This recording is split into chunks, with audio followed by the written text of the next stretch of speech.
Hello, my friends, and welcome back. Thank you very much for being with me again today. Finally, some good news, I guess, for my Ukrainian friends, because I must have some Ukrainian friends somewhere, don't I? And this article comes from their own media outlet. I mean, it's not theirs, but, intended to claim that it's theirs. And it's Ukrainska Pravda, and the article is from July 18th, 2022.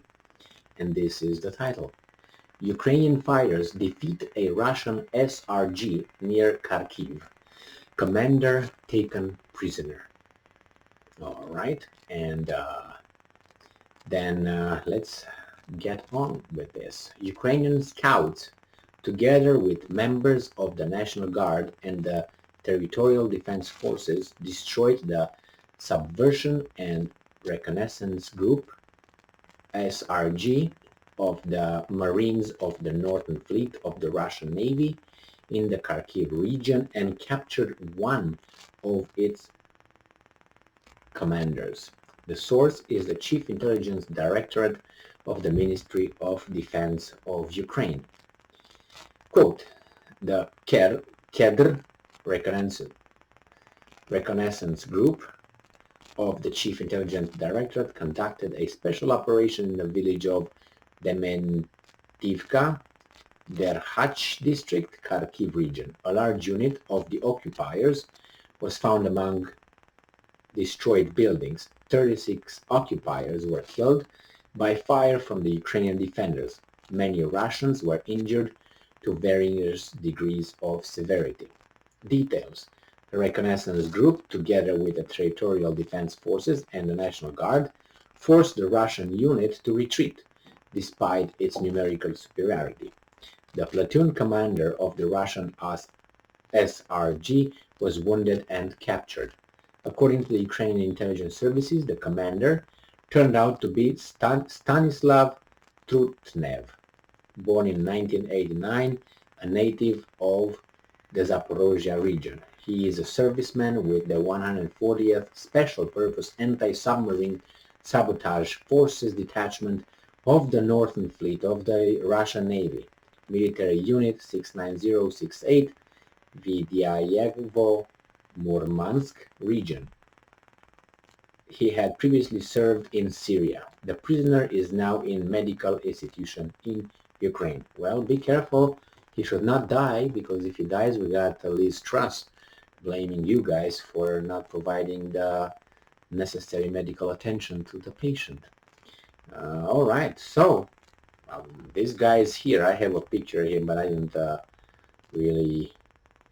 It's just his face on the bed over there at this cot somewhere, and must be true. All right, well, taken prisoner, and see what's going on. He's a prisoner of war, so nothing will happen to him, presumably, right? He's gonna be interrogated a little bit, and this a little bit, and this a little bit, and that a little bit, with the pliers, and he's gonna say everything he knows about things that he never heard of. Well, good for them.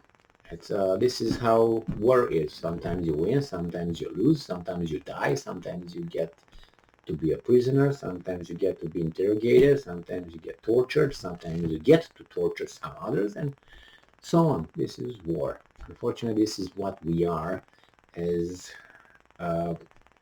creatures. And I think war is one of the moments where we can really see who we really are inside, and under the pretext or under the cover of the pretense of being civilized and humane and all that, which we have that characteristic available in us. That war releases what's worst within us, I'm thinking. But nevertheless, you can look at it from a scientific point of view, and you can analyze the human nature, and you discover the depths of our characters and instincts, and it's in its own, how should I put it, in its in its environment. You know, it's not like a fake environment, like you put a tiger in a zoo and you study how it behaves, you know, when he goes around the cage. You let the tiger loose in the wild. The same is with the human beings. Let them loose and give them the impression that they have the power, pop, pop, pop, pop, pop, and then see how they react under the actually no restraints. It's all these pretense that, you know, you have superiors and you have orders. Yes, they are to a certain extent, but once you get in that kind of situation,